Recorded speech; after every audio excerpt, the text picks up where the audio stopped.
Et nous allons sans plus attendre retrouver un lieu emblématique de Bordeaux, la Cité du Vin. Et c'est depuis le Belvédère que nous attend Bruno Beurrier, guide, interprète et conférencier. On va jouer avec lui, avec un quiz à la clé. Écoutez bien ce superbe week-end pour 4 personnes à gagner. On a tout prévu, vraiment, avec le transfert de la gare à l'hôtel à l'arrivée qui est inclus, l'hébergement ici à l'Intercontinental Bordeaux-Le Grand Hôtel, hôtel 5 étoiles. Je vous rappelle qu'il y a 2 nuits en formule petit déjeuner, la visite privative de la ville, elle est incluse également, une entrée par personne pour la Cité du Vin qui inclut le parcours permanent avec la dégustation, une après-midi aussi à Saint-Émilion avec le Wine Tour, avec une entrée par personne aussi pour les bassins de lumière. Voilà le cadeau, pourquoi vous allez jouer dans quelques instants. Les questions que Bruno va vous poser dans un instant, c'est un QCM, question à choix multiples, A, B ou C, à vous d'y répondre correctement bien sûr, et on connaîtra les résultats à la fin du live, donc restez avec nous jusqu'au bout. Et il est temps d'aller le rejoindre, Bruno Beurrier, qui est donc depuis le Belvédère, je crois, de la Cité du Vin. Salut Bruno. Oui, bonjour David, bonjour à tous. Nous sommes donc au sein de la Cité du Vin. J'en veux pour preuve, regardez-moi le plafonnier que vous avez au-dessus de ma tête. Oui, ça c'est impressionnant. David, je ne les ai pas comptabilisés, mais j'allais vous dire combien il y en a, justement. Voilà, eh bien j'ai demandé à la Fondation et très exactement, vous avez 3600 bouteilles de vin qui sont accrochées au plafond. Superbe vue de ce belvédère de la Cité du Vin. Alors, je sais que c'est vous, Bruno, qui avez préparé ces questions que vous allez nous proposer dans un instant avec le cadeau dont je viens de parler à l'instant. Tout à fait, puisque c'est un séjour qui se mérite. Oui. Donc, les questions ne sont ni difficiles, pas difficiles, mais je dis, comme dirait l'autre, que le meilleur gagne. Alors, eh bien, on va y aller tout de suite. Alors, on va découvrir la première. Alors, commençons par la première question. Quand vous posez la question à un Bordelais, ça, les Bordelais le savent, la fameuse expression que l'on appelle les 3 M de Bordeaux. Il s'agit de 3 écrivains, David, d'originaire de Bordeaux, de notre littérature française. Parmi les 3 noms que je vais vous citer, il y en a un qui n'est pas bordelais. Est-ce que c'est Montaigne? Première réponse. Est-ce que c'est Marivaux ou est-ce que c'est Mauriac? Très bien. Vous avez 20 secondes pour répondre. C'est parti. Vous voyez la question, elle est inscrite dans le chat. Vous avez entendu les 3 propositions de Bruno pour cette première question. 1 Montaigne, 2 Marivaux, 3 Mauriac, 3 M, effectivement. Quelle est selon vous la bonne réponse? Je pense que celle-ci, vous devriez la voir. Je vous rappelle qu'il faut répondre correctement aux 4 questions et puis il y aura une question subsidiaire à la fin pour vous départager en cas d'égalité. On arrive au terme des 25 secondes alors que l'on voit un très beau panorama. C'est quoi que vous nous montrez là? Effectivement, c'est parce que la Cité du Vin est emblématique non seulement dans ce qu'elle renferme, dans ce qu'elle représente, mais surtout également là où elle est située. Pour nous les Bordelais, nous sommes au bord de la Garonne et Bordeaux est un port, David, vous le savez, et nous devons tout à cette Garonne. Et cette Cité du Vin s'est installée au nord de la ville et vous apercevez peut-être le pont Jacques Chaban-Delmas, qui est un pont levant comme celui que les Normands ont à Rouen pour laisser passer les paquebots qui viennent dans le port de Bordeaux, qui viennent s'ancrer juste dans le port de Bordeaux. C'est vrai que c'est un atout majeur au niveau d'escale des croisières, puisque vous sortez de votre cabine, vous ouvrez la terrasse de votre balcon et vous apercevez toute la ville de Bordeaux à vos pieds. Très, très bien. Bon, ça va, la Garonne est haute. Attention, vous n'avez pas les pieds dans l'eau, ça va. Oui, aujourd'hui, c'est pas le jour. Vous êtes au sec. Tout à fait. Passons à la deuxième question. Oui, on va au Moyen-Âge maintenant. On y retourne. Alors, vous pouvez lire les uns et les autres dans les livres d'histoire ou même certains médias utilisent l'expression en disant que Bordeaux, au Moyen-Âge, a été occupé par les Anglais. Je vous en prie, n'employez plus, David, ce verbe. Nous n'avons jamais été occupés. Il faut savoir que nous, les Bordelais, nous étions anglais jusqu'à la pointe, au bout des ongles. Nous étions anglais. Mais, mesdames et messieurs, nous sommes restés anglais combien de temps? Réponse A, 100 ans. Réponse B, 200 ans. Réponse C, 300 ans. À vous de jouer. C'est parti pour 30 secondes. Encore une fois, la question s'affiche dans le chat. Réponse 1, 100 ans. Réponse 2, 200 ans. Réponse 3, 300 ans.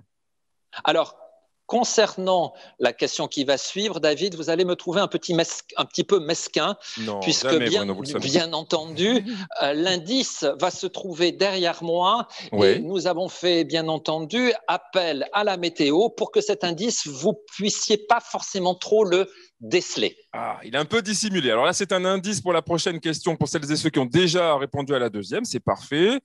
On laisse le temps au tout dernier de répondre à la question qui est en cours sur le Moyen-Âge. N'oubliez pas, réponse 1, 100 ans, réponse 2, 200 ans, réponse 3, 300 ans. On va arriver à la fin de cette question.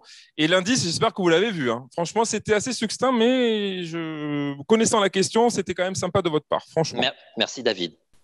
Alors, on y va pour la troisième question. Alors, on y va pour la troisième question. Quand les touristes découvrent notre ville de Bordeaux, ils trouvent que la ville n'est pas très haute au niveau des immeubles, qu'il y a une certaine horizontalité, et c'est tout à fait exact. C'est l'impression que l'on a quand l'on découvre notre patrimoine. Il y a une raison. La raison est telle. Réponse A. D'ordre géologique, Bordeaux est construit sur des marais et donc on ne peut pas faire, vous l'aurez compris, des immeubles qui soient trop hauts, trop lourds, faute de tomber au niveau des fondations. Réponse B. Est-ce que la raison est d'ordre militaire? Il faut savoir que nous sommes devenus français, David, au milieu du XVe siècle et la ville de Bordeaux n'a pas forcément apprécié de voir cette ouverture commerciale que les Anglais nous offraient pour nos vins et le roi qui était venu à Bordeaux, nous n'avons pas trop apprécié de devenir français. Une fois que le roi était reparti à Paris, nous avons trouvé le moyen de de détruire toute la garnison française qui était là. Pour nous remercier, le roi nous a construit non pas un, non pas deux, mais il y a eu 3 forts qui ont été installés à Bordeaux pour surveiller les Bordelais. Ça, c'est la raison militaire, c'est la deuxième raison. La troisième raison, David, elle est religieuse. L'archevêché de Bordeaux a imposé cette hauteur d'immeuble pour être sûr que les cloches du campanile, que nous appelons à Bordeaux la tour Péberlan, que les cloches soient bien entendues lors des grandes manifestations religieuses par tous et par toutes dans la ville de Bordeaux. Donc, je récapitule, est-ce que la raison de les immeubles de Bordeaux pas trop hauts à Bordeaux, est-ce que c'est une raison géologique, une raison militaire ou une raison religieuse? À vous de jouer. C'est parti, 30 secondes. Vous avez vu, on a du détail. En plus, on apprend plein de choses avec Bruno. C'est ça qui est vraiment sympa. Merci, David. Je bois vos paroles, hein, vraiment, parce qu'on en apprend des choses. Mais n'oubliez pas quand même que dans les 3 propositions, il y en a deux de fausses. Hein. Exactement. Donc, exactement. Et n'oubliez pas que je vous ai montré l'indice. Ah oui, c'est vrai. Là, bon, comme ça, de façon sympathique, est-ce qu'on a le droit de le revoir ou pas? Non? Si, oui. Ah, allez, tenez. Allez. On va revenir. On vous suit. Génial. Voilà, comme ça, vous n'allez pas vous tromper sur cette troisième question, ce serait dommage. Voilà, regardez bien, observez bien. Et d'après vous, est-ce que c'est une raison géologique, militaire ou religieuse? Là, franchement, vous devriez le savoir. Parfait. On est au terme des 30 secondes et on va découvrir maintenant la 4e question. Alors, la quatrième question est la suivante. Pendant toute la guerre, Bordeaux a été bombardé par les Alliés et pourtant, nous avons conservé, David, un magnifique patrimoine. Les Alliés ont tenté pendant toute la guerre de cibler et de détruire. Réponse A. Une base d'hydravion qui se trouvait en amont du port de Bordeaux. Réponse B, une base sous-marine construite par les prisonniers hollandais, français et espagnols et qui a été occupée par des militaires italiens. Ou est-ce que c'est la raison 3 ? Nous avions à l'ouest de Bordeaux une énorme base militaire de ravitaillement en hommes et en matériel pour le mur de l'Atlantique de l'armée allemande entre la pointe du Verdon et le Pays Basque. Très bien. Voici les 3 propositions. Vous avez la réponse dans le chat. Je vous les rappelle. Réponse 1, c'est donc les Alliés visaient une base d'hydravion. 2, une base sous-marine. Ou 3, une base militaire. Allez, quelques secondes encore pour répondre à cette question. Elle était un petit peu plus compliquée, ça, là, Bruno. Hein. Vous avez corsé, là, un peu les choses. Alors, c'est surtout, je pense qu'il y en a quand même, parce qu'il y a toujours des passionnés de ce qui a pu se passer pendant la dernière guerre. Oui. Mais, David, c'est surtout la dernière question qui va départager des gens qui auraient pu répondre juste jusqu'à présent. Alors, est-ce que nous arrivons au terme des 30 secondes sur la question numéro 4 ? On y est, c'est parfait. Écoutez, transition tout trouvé. Allez-y, Bruno, pour la 5e. Donc, il va départager celles et ceux si jamais il y a un ex-aequo. Exactement. Alors là, mesdames et messieurs, nous n'allons pas vous demander de faire un choix entre trois réponses, mais par contre de donner la réponse. Vous, Bordeaux, mondialement connu pour son vignoble et pour ses vins de Bordeaux, mais il faut savoir qu'au XVIIIe siècle, David, a été inventé à Bordeaux un alcool blanc. Cet alcool blanc existe toujours et il suffit de me donner quel est le nom de cet alcool. Très, très bien. On est parti. Vous avez 30 secondes. Alors là, il faut le marquer. Dans le chat, vous marquez votre réponse et ça servira si jamais il y a ex aequo. Tout à l'heure, on verra la première parmi vous qui aura répondu correctement à cette question subsidiaire que nous a posée Bruno. Passons aux réponses. Alors, pour la question 1, oui. C'était très exactement celui qui n'est pas bordelais, c'est Marivaux. Marivaux est né très exactement à Paris. Le deuxième M de Bordeaux, c'était Monsieur Secondat de Montesquieu. Le baron de Montesquieu est originaire de Bordeaux. La réponse donc qu'il fallait mettre dans le chat tout à l'heure, c'était donc la réponse numéro, voilà, la deuxième, la B. Réponse de la deuxième question, nous étions au Moyen-Âge. Alors, nous étions au Moyen-Âge. Alors là, attention, il y avait un petit piège puisque les uns et les autres, peut-être vous vous souvenez de ce qu'on a appelé de la guerre de 100 ans. Mais il faut savoir que la guerre de 100 ans est inclue dans les 300 ans où nous étions anglais. C'était la réponse C. Nous avons été anglais pendant 300 ans. Réponse C pour la deuxième question. On découvre maintenant les touristes de la ville de Bordeaux. Réponse question numéro 3. Alors, question numéro 3. Pourquoi une si horizontalité à Bordeaux? Eh bien, tout simplement, la donne était militaire. Le roi n'a pas supporté que l'on tourne kazakh et qu'on se révolte contre la royauté. Le roi nous a placé des citadelles pour que les boulets de canon à la moindre émeute puissent atteindre les différents endroits où il y avait une émeute dans Bordeaux. Donc, vous l'avez compris, David, il ne fallait pas d'obstacle entre les citadelles et le lieu où il y avait une insurrection. Donc, il y avait une donne militaire. On ne pouvait pas construire au-delà de la hauteur des citadelles qui surveillaient Bordeaux.